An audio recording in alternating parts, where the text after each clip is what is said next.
அற்புதங்கள் நடக்குன்னு சொன்னா நம்மில 1000 கிருபைகள் இருந்தாலும் தேவனுக்கு முன்பதாக நான் ஒன்றுமில்லை என்று வருகிற போது, மேன்மை பாராட்டேனிலே ஒன்றுமில்லை என்று வருகிற போது, சகலமும் இருக்கிற போது, தேவனுக்கு முன்பதாக நம்மை தாழ்த்துகிற போது, பாருங்க, இவர்கள் அந்த ஜெப நேரத்தில் என்ன செய்கிறதை பார்க்கிறோம். தேவாலயத்துக்கு போகிறான், ஜெபிக்கும்படி கடந்து போகிறான். அதுக்கப்புறம் தான் இந்த காரியங்கள் எல்லாம் பார்க்கிறோம். அந்த இடங்கள்லாம் ரொம்ப ஆச்சரியமா இருக்கும். தேவனுக்கு மகிமை உண்டாகட்டேன்னா அற்புதங்கள் நடக்கிறது. எப்போ அற்புதங்கள் நடக்கிறதா? அவர்கள் கடந்து போகிற போது அந்த வேத வசனம் சொல்லுகிறது, பேதுருவினிடத்திலும் யோவானிடத்திலும் பிச்சை கேட்கும்படி ஒருத்தன் வந்திருந்தான். எப்போ வந்திருந்தான்? ஜெப நேரத்துக்கு முன்னாடியே வந்துட்டான்.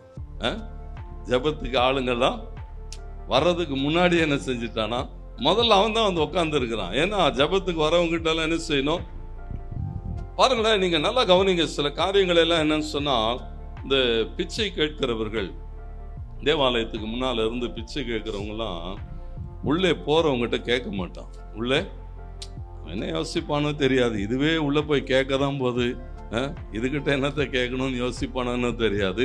உள்ள போறவங்ககிட்ட என்ன செய்யறது இல்லை, கேட்கறது. திரும்ப வரும்போது என்ன செய்வான், போட்டோம் எவ்வளோ பிரச்சனையோடு போறான், போயிட்டு கேட்டு உள்ள போயிட்டு சமாதானமா திரும்ப வருவான், மகிழ்ச்சியா திரும்ப வருவான். வரும்போது இவனை பார்த்துக்கலாம். அப்படிதான் இயல்பு. பிச்சை எடுக்கிறவர்கள் எல்லாம் அதுதான் அவங்களுடைய இயல்பான்னு நீங்க பார்க்க முடியும். ஆனா இவன் வேற மாதிரி இருக்கான்.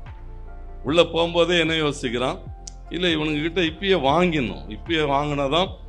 பாருங்க, இந்த வேத பகுதிகளை வாசிக்கிற போது ஆச்சரியமா இருக்காம். அவன் இவர்களிடம் என்ன செய்கிறதை பார்க்கிறோம். நல்லா கவனிங்க.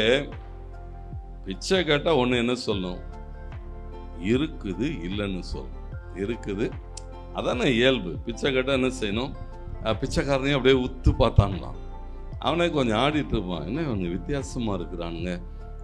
முதல் கிராக்கியே இவன்ல தான் இருக்கும்னு நினைக்கிறேன். ஏன்னா முதல் காலங்காலையில் வந்து உட்காந்துருக்கான். ஃபர்ஸ்ட் ஆரம்பமே எப்படி இருக்குது, வந்தவங்ககிட்ட கேட்டா இல்லைன்னு சொல்லலை, கொடுக்குறன்னு சொல்லலை. அவன் என்ன போட்டிருக்காங்க, அவனை உற்று குறு குறு குறுன்னு அவனையே பார்க்குறான். அவன் கொஞ்சம் அவனுக்குள்ள என்ன இருந்திருக்கும், தெரியாத ஆளுகிட்டே அவங்ககிட்டயோ கேட்டுட்டோமோ. ஆளுங்களை பார்த்தாலும் எப்படி இருக்கானுங்க, 2 பேரும் ஒரு தினுசா இருக்காங்க. ஏன்னா மீனவர்கள் இல்லை, ஆள் அப்படியே ஜெய்ஜாண்டிக்கா இருக்கானுங்க. தெரியாத ஆள்கிட்ட கேட்டோமோன்னு ஒரு வேளை என்ன செஞ்சிருப்பான்.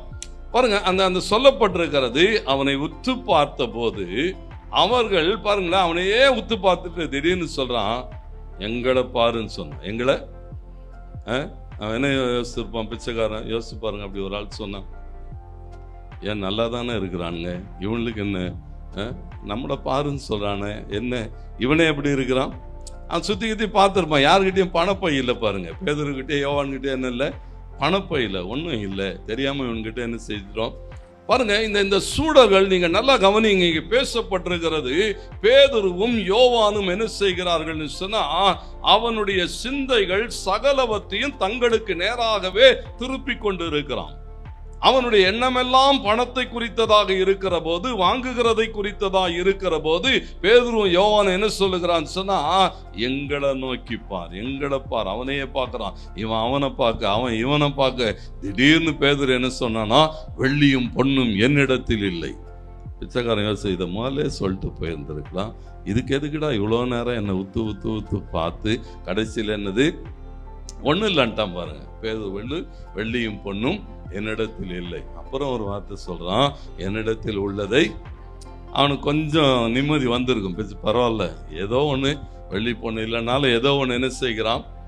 பாருங்க, இந்த சூழல்கள் சொல்லுகிறான். அங்கே நடக்கிற காரியங்கள் என்னன்னு சொன்னா, அவன் ரொம்ப நம்பிக்கையோட ஏதோ கொடுக்கறன்னு சொல்றானேன்னு என்ன செய்தானா, கையை நீட்டினான். கையை என்ன செஞ்சிருக்கிறான், நீட்டின மாத்திரத்துல பேதுரு என்ன செய்தான் போட்டிருக்கு தெரியுமா, தபார்னு கையை பிடிச்சி தூக்கி விட்டான். பாருங்க, சில ஆட்கள் சொல்லுவாங்க, இந்த காலெல்லாம் மறுத்து போச்சு அப்படின்னு உட்கார்ந்து இருக்கிறால திடீர்னு கையை பிடிச்சி தூக்கி விட்டீங்கன்னா என்ன பண்ணுவாங்க, திட்டி தீத்துருவாங்க. வேடிக்கை பார்க்குற ஆட்கள், வெளியே இருந்து பார்க்குற ஆட்கள், ஐயோ சப்பானியை போய் இந்த பயலுங்க. ஏன்னா சில நேரங்களில் அங்கே என்ன நடக்குதுன்னு புரியாது. ஏன்னா நானும் பாசமாக ஊழியத்துக்காக வெளியே போயிருந்த போது ரொம்ப ஒருத்தங்க முடியல, அவங்க வந்து சாகு கிடக்க இருக்காங்க. பாஸ்டர் அவங்களுக்கு எப்படியாவது கொஞ்சம் நீங்கள் ஞானஸ்தானம் கொடுத்துட்டீங்கன்னா கொஞ்சம் நல்லா இருக்கும், வந்திருக்கிறீங்க ஞானஸ்தானம் கொடுங்கன்னு சொன்னாங்க. நாங்களும் சரி அவங்கள கூப்பிட்டு வாங்கட்டோம். ரொம்ப வயதானவர்கள், இன்னும் ஒரு சின்னதாக ஆயிட்டாங்க, வயதானதால் ரொம்ப கொஞ்சம் சின்னதாகவும் ஆயிட்டாங்க. கொண்டு வந்தாங்க. கொண்டு வந்த பார்த்தீங்கன்னு சொன்னால் ஞானஸ்தானம் கொடுக்க நாங்கள் ஒரு அங்கே ஸ்விம்மிங் பூல், அந்த இதுங்களெல்லாம் ஸ்விம்மிங் பூல் இருக்குது, ஸ்விம்மிங் பூலுக்கு கூப்பிட்டு போயிட்டோம். அந்த கூப்பிட்டு போய் அந்த பாட்டியம்மா வச்சுருக்கிறோம். சுற்றி இருக்கிறவங்களாம் எங்களே பார்த்துன்னு இருக்கான். அந்த பாட்டியை வச்சுக்கிட்டு இவனுங்க இங்கே என்ன பண்ணுறானுங்க. அவங்கள நாங்கள் என்ன பண்ணிட்டோம்னு சொன்னால், அவங்க உள்ளெல்லாம் முங்க முடியாது. சின்ன பிள்ளைங்க குளிக்கிறதுக்குன்னு ஒரு ஓரம் இருக்கும் பார்த்தீங்களா ஸ்விம்மிங் பூலில், அங்கே கொண்டு போயிட்டோம். அங்கே கொண்டு போய் எல்லாம் எங்களை சுற்றி ஆட்கள் எல்லாம் கண்களை எங்களையே பார்த்துன்னு இருக்கு. இவங்க ஏதோ பண்ணிட்டு இருக்கிறான்னு, ஆனால் என்ன பண்ணுறானுங்கன்னு தெரியாது. பாட்டியை உட்கார வச்சு 2 கையில் அப்படி தூக்கணும் பாருங்க. தூக்கிட்டு பார்த்தா எல்லாம் எங்களை தான் பார்க்குறாங்க. இவனுங்க இதை முடிக்க போகிறானுங்க, முக்கியம் என்ன பண்ண போகிறாங்க, ஏதோ ஏன்னா அவனுக்கு தெரியாது இல்லை என்ன பண்ண போகிறேன்னு.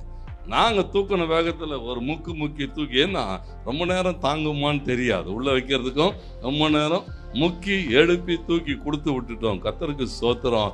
ரொம்ப வருஷம் உயிரோடு கூட இருந்தாங்க. கடைசியாக நாங்கள் போய் பார்க்கும்போது நல்ல ஜெய்ஜாண்டிக்காக இருந்தாங்க. அப்போ வந்து பார்த்தீங்கன்னா ஒன்றும் இல்லாதது போல் இருந்த ஆட்கள் அதுக்கப்புறம் நல்லா சாப்பிட்டு தேவ மகிமையால்.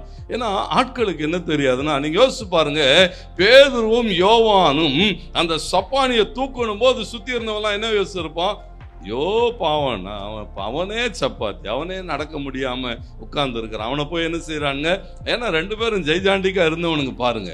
ஏன்னா இந்த சூழல்கள் வெளியே இருக்கிறவர்கள் ஏன் இதை சொல்லிக் கொண்டு இருக்கிறேன்னு சொன்னா, யாரை குறித்தும் எதை குறித்தும் கவலைப்படாமல், நடக்குமா நடக்காதா என அவிசுவாசப்படாமல் இயேசுவின் நாமத்தை பயன்படுத்துகிற தேவ பிள்ளைகள் ஒவ்வொருவரை கொண்டும் தேவன் இன்றைக்கும் அற்புதம் செய்து கொண்டிருக்கிறார்.